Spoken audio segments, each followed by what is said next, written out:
Carroll Shelby and I have broken bread on 5 or 6 different occasions, and some of those occasions went a couple of days, where we drove his cars, always reminiscing about the past and making plans for the future. The most memorable thing he's ever said to me was, "Get me another rum and Coke, but make sure you use the Diet Coke, because a guy's got to watch his damn calories."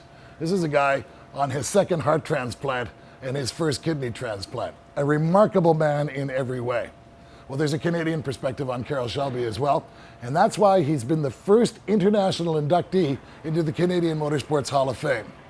Here's a little bit about how Carroll Shelby started his career. My name's Carroll Shelby, and performance is my business.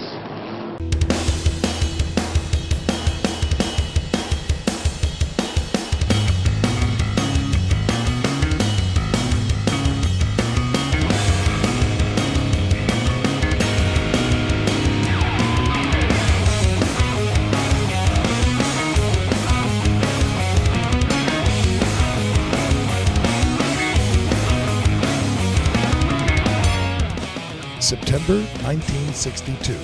Dean Moon's race shop in the industrial backstreets of Venice, California, and a tiny group of American hot rodders gather around recently retired road race champion Carroll Shelby.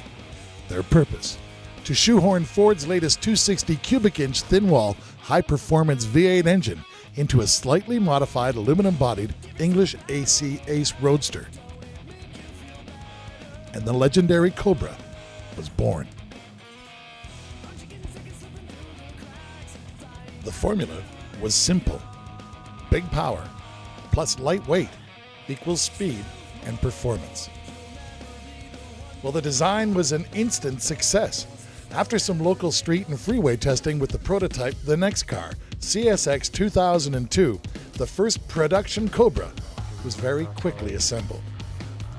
In October, in the talented hands of SCCA race driver Bill Kraus, the car was entered into the LA Times Grand Prix at California's Riverside Raceway, where it completely dominated the Chevy Corvette competition.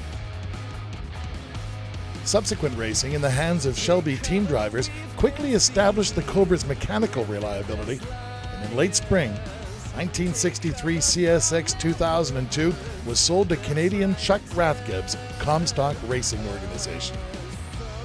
That June, in the hands of Canadian racer Eppie Wietz's, the car dominated production sports car racing at the Players 200 spring meet at Mosport Park.